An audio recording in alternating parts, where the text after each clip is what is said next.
All right, what's up, everybody? The Houston Texans just continue to prove they got all the makings for success, and I can tell you firsthand what it's like to turn around an NFL franchise, and they're doing it even faster. But as you can see from the background, we are Detroit Lions fans, but we love teams that the national media ignores. We love the Texans. We've been covering them since before the season even started because we saw the potential they had, the head coach that they hired, the rookie quarterback.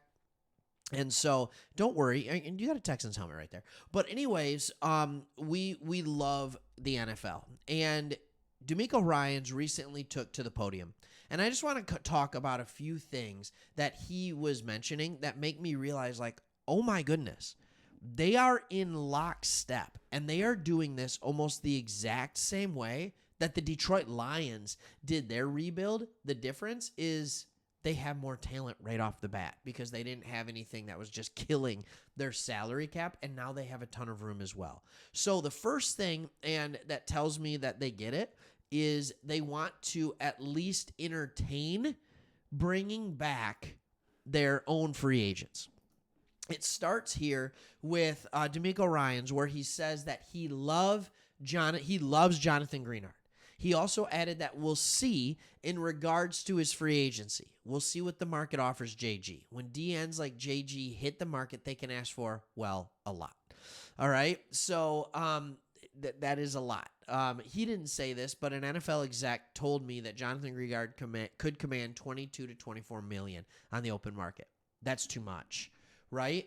Here's the fun thing, though. Laramie Tunsil down here, your big LT, your left tackle, said, pay him, right? Like, he's like, give him his money. And I would say Jonathan Greenard's play last year was a $20 million defensive end. The issue is injuries in the past. There has been many of them. All right? Injuries in the past, things of that nature. I think you need to realize that he's going to be hurt a lot, right? Like, that's what he has been. That's not why you don't re-sign someone, but that might be why you don't give him a ton of money at the same token. You can't just pay everybody everything. All right? There are more reasons to this, though. There is other stuff that just makes sense. For example, all right, they wanted to bring back Bobby Slowick and they wanted to bring back Johnson for one reason, and that was continuity. All right? They wanted to re-sign offensive coordinator Bobby Slowick and quarterbacks coach Jared Johnson. It was a priority, and they found a way to keep them because it's about continuity. All right? He said, we want to continue to build on what those guys did. Now we can hit the ground running and building off what we did well. This was the exact same situation the Lions found themselves in last year, and quite frankly, this offseason too. And they were somehow able to retain their coaches. When coaches stay instead of going somewhere else, it means that something good is happening in the building. That's what it means. Something good is happening. So, because something good is happening, they want to stay.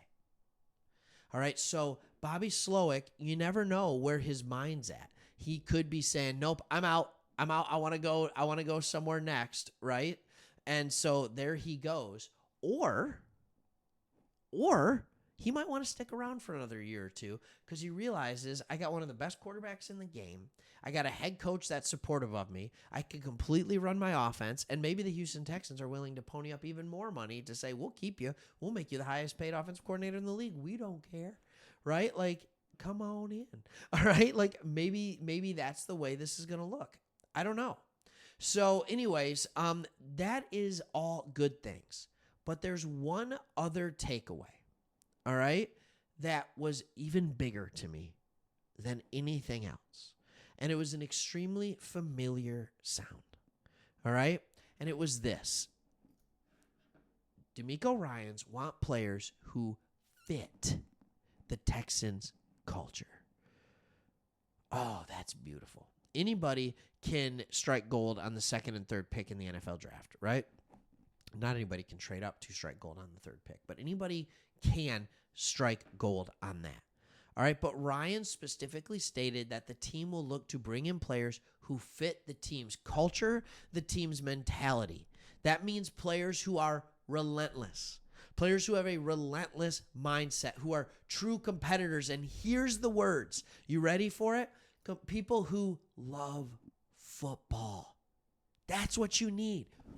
Look, everybody talks about the kneecaps in Detroit and the grit. Detroit football's about grit. And that all started after the Hard Knocks a year and a half ago or whatever it was. But when things changed for the Detroit Lions, it's when Dan Campbell started talking about we only want people who love football. We only want people who love football. That's the difference between coaches who used to be players and coaches who are coaches. There is a knack for understanding when you're interviewing a guy, if only for 15 minutes at the NFL Combine this week, if they just love football. And that is what the Texans are looking for. That is what success is.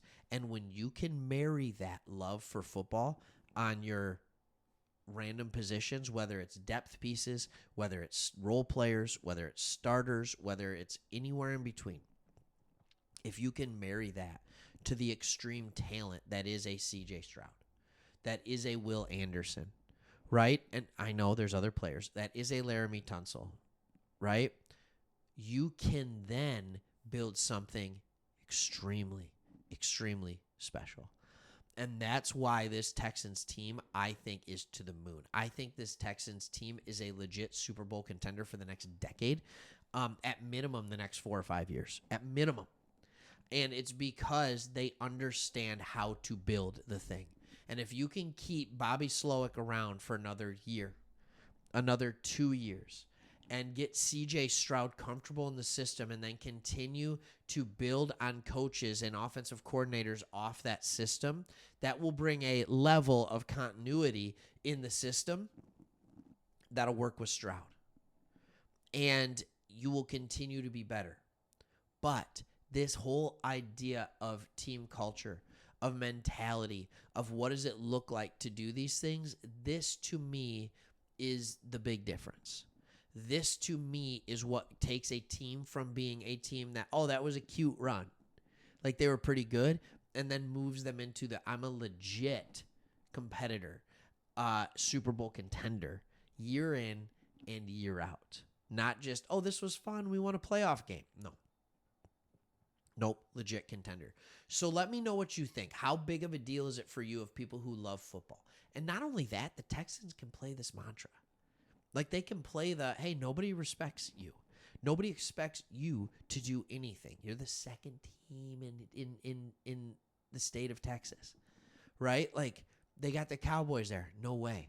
How sweet is it going to be for the next 5 to 10 years to own the state of Texas? Yeah, baby. That's what we're talking about. That's Houston Texans football. Hope you enjoyed the video. Thanks for watching. If you haven't subscribed, do it. We always like more subscribers. See ya.